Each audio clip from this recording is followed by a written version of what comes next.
saurayi da budurwa. To idan ka bi wannan hanya ka daina faɗa da budurwarka ko matarka, kin daina faɗa da saurayinki ko kuma mijinki.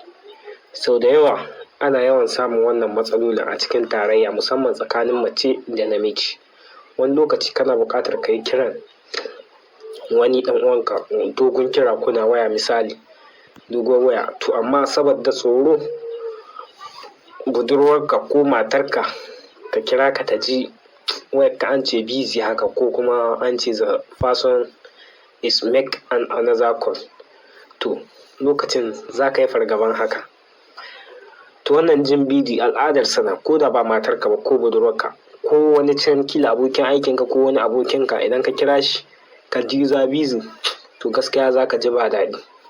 To idan ka san wayan da za ka yi tana da tsayi, za ka iya bin wannan hanya domin kaucewa zargin matarka ko budurwarka.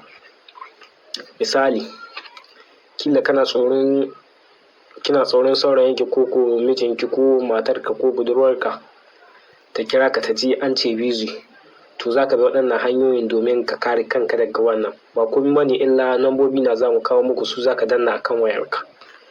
Ga nambobi, da zarar ka san za ka yi kiran da ya kai minti 30 ko minti 10, minti 20, to idan kana gudun a kira ka a ji wayarka ta ce busy ko kuma an ce the person is make another call, to ga yadda za ka yi.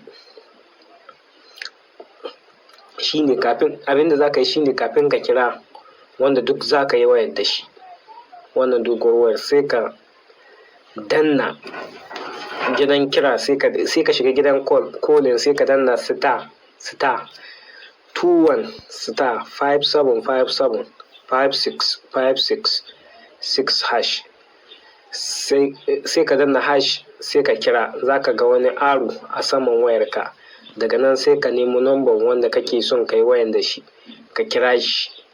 Idan ka yi haka ko 24 hours za ka yi waya ba tare da ka katse ba. Idan ka yi haka ko 24 hours za ka yi kana waya ba tare da ka katse wayan ba. Idan aka kira ka ba za a je busy ba. Idan ka gama sai ka danna star, kar ku danna star, hash ne ka so yance, ku danna hash 21 hash, sai ka danna kira. Daga nan kowa zai iya kiranka. Ku ci gaba da kasancewa da mu domin samun wasu sirruka na musamman. Sannan ina kiran 'yan uwa, idan yau ne sabon zuwan ka wannan channel namu, don Allah ka danna mana subscribe, ka danna ƙararrawa, sannan ka danna mana alamar like, wannan zai sa mu ji daɗi sosai insha Allah.